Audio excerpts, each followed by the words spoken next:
Assalamualaikum warahmatullahi wabarakatuh. Halo adik-adik semua, bagaimana kabarnya? Semoga adik-adik selalu dalam keadaan sehat ya. Nah, pada video kali ini kita akan membahas materi mengenai denah dan skala. Yuk disimak.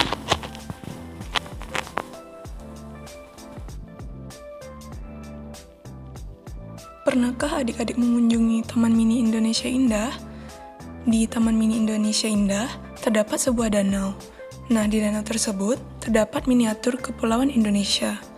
Miniatur adalah tiruan suatu benda yang dibuat berukuran lebih kecil. Pembuatan miniatur biasanya menggunakan skala agar sesuai dengan bentuk aslinya. Nah, apa itu skala? Bagaimana cara menghitung skala? Ayo kita pelajari bersama dalam video ini. Dengan mempelajari denah dan skala, diharapkan adik-adik dapat menjelaskan skala melalui denah dan dapat menyelesaikan masalah yang berkaitan dengan skala pada denah. Pada materi kali ini, yang kita bahas adalah bagian A, denah dan arah mata angin, yang terdiri dari 3 bagian. Yang pertama, membaca denah sederhana. Yang kedua, menggambar denah letak benda. Dan yang ketiga, menentukan rute perjalanan. Selanjutnya, bagian B, posisi benda pada bidang koordinat, yang terdiri dari 2 bagian diantaranya. Yang pertama, menentukan letak suatu tempat atau benda pada bidang koordinat, dan yang kedua, letak titik dan bangun datar pada bidang koordinat. Dan yang terakhir, bagian C, yaitu skala. Pertama-tama, kita akan mempelajari cara membaca denah sederhana. Sebelumnya, adik-adik sudah tahu belum apa itu denah? Nah, denah merupakan gambaran yang menunjukkan keadaan suatu tempat atau wilayah tertentu pada bidang datar. Pada video dapat adik-adik lihat sebuah contoh denah sekolah Anton yang terdiri dari ruang guru, LKS, WC, lapangan upacara, aula, masjid, perpustakaan, kantin, halaman depan sekolah, dan ruang kelas 1 sampai dengan ruang kelas 6. Untuk memahami letak suatu tempat pada denah, terlebih dahulu kita akan mempelajari arah mata angin. Arah mata angin merupakan petunjuk atau pedoman untuk menentukan suatu arah tertentu. Ada 8 arah mata angin yang biasanya digunakan. Di antaranya adalah timur, tenggara, selatan, barat daya, barat, barat laut, utara, dan timur laut. Untuk mempermudah dalam mengingat 8 arah mata angin ini, adik-adik dapat menghafalkan lagu ini loh. Nah, berikut ini lagunya. Timur, tenggara, selatan, barat daya, barat, barat laut, utara, timur laut. Nah, sekali lagi ya. Timur, tenggara, selatan, barat daya, barat, barat laut, utara, timur laut. Nah, lagunya mudah diingat bukan? Jangan lupa dihafalkan di rumah ya, adik-adik. Selanjutnya, kita akan masuk ke contoh soal. Adik-adik perhatikan gambar denah berikut ini ya. Nah, berdasarkan gambar denah tersebut, dapatkah adik-adik menentukan lokasi tempat yang ada di dalam denah? Berikut ini penyelesaiannya. Yang pertama, balai desa berada di sebelah selatan kolam renang dan di sebelah utara Taman Kejora. Lokasi yang kedua itu masjid berada di sebelah barat pasar. Dan lokasi yang ketiga, SD Berlian Jaya berada di sebelah timur balai desa, sedangkan pasar berada di sebelah selatan SD Berlian Jaya. Setelah mempelajari cara membaca denah sederhana, kita akan mempelajari cara menggambar daerah letak benda. Berikut ini cara menggambar denah letak benda atau rumah. Yang pertama itu, kita tentukan salah satu benda sebagai titik acuan. Yang kedua, tentukan arah mata angin pada bidang gambar.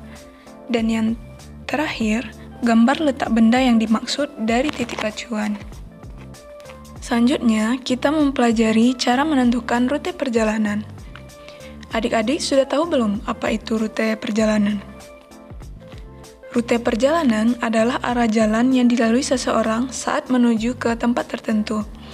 Rute perjalanan dari satu tempat ke tempat lainnya dapat dijelaskan dengan petunjuk arah mata angin.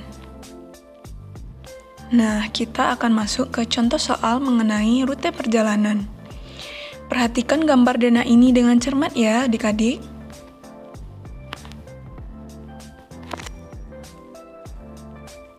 Tentukanlah rute dari rumah Sherina menuju ke Kelurahan Lieme. Berikut ini penyelesaiannya. Berdasarkan denah, kita dapat menentukan beberapa rute menuju ke rumah Sherina. Di antaranya, ada 2 rute. Rute pertama, dari rumah Sherina menuju ke arah utara Jalan Raya Kinara, kemudian di sepertiga jalan, belok kiri ke arah barat Jalan Raya Kirana, sampai melewati Terminal Lieme. Saat di perempatan, belok kiri ke arah selatan Jalan Raya Rahmansyah. Dan Kelurahan Lieme berada di sebelah kanan jalan. Nah, untuk rute yang kedua, dari rumah Sherina menuju ke arah barat Jalan Raya Kinara, melewati SD Harapan Rizki. Saat di perempatan jalan, belok kanan ke arah utara Jalan Rahmansyah. Nah, Kelurahan Lieme berada di sebelah kiri jalan. Kita lanjut mengenai materi tentang posisi benda pada bidang koordinat. Pada bagian ini, kita akan membahas mengenai cara menentukan letak suatu tempat atau benda pada bidang koordinat. Nah, suatu benda atau tempat memiliki posisi yang dapat digambarkan dengan bidang koordinat. Bidang koordinat merupakan suatu bidang yang terdiri dari sumbu X dan sumbu Y sebagai acuannya. Kita dapat lebih mudah menentukan atau menemukan letak suatu tempat atau benda jika dia digambarkan dalam peta-peta yang tersusun dalam baris dan kolom yang membentuk bidang koordinat. Selanjutnya, kita mempelajari mengenai letak titik dan bangun datar pada bidang koordinat. Letak sebuah titik dapat digambarkan pada bidang koordinat. Penulisan letak sebuah titik sama seperti penulisan posisi benda pada bidang koordinat, yaitu menggunakan pasangan terurut dalam kurung X, Y, di mana X merupakan sumbu mendatar atau apsis, dan Y merupakan sumbu tegak atau ordinat. Contohnya, adik-adik dapat melihat gambar sebuah bangun datar di samping ini. Bangun datar apakah itu? Ya, betul. Bangun datar tersebut adalah trapesium. Trapesium mempunyai 4 sisi yang digambarkan pada bidang koordinat. Setiap titik sudutnya terletak pada sumbu X dan sumbu Y. Pada titik A terletak pada koordinat min 3, min 2. Titik B 3, min 2. Titik C 1,2. Dan titik D min 1,2. Adik-adik semua, sekarang kita masuk ke materi terakhir mengenai skala. Skala menyatakan perbandingan antara jarak dua tempat pada denah atau peta dengan jarak sebenarnya. Skala dapat hitung dengan menggunakan rumus jarak pada gambar atau JP dibagi dengan jarak sebenarnya atau JS. Nah, di sini ada satu contoh soal mengenai skala. Pada soal ini disebutkan bahwa jarak dua kota pada peta adalah 20 cm. Jika jarak kedua kota tersebut sebenarnya adalah 400 km, berapakah skala peta tersebut? Nah, penyelesaiannya untuk menghitung skala pada peta tersebut dengan menggunakan rumus skala sama dengan jarak pada gambar dibagi dengan jarak sebenarnya. Jarak pada gambar adalah 20 cm dibagi dengan 400 km yang merupakan jarak sebenarnya.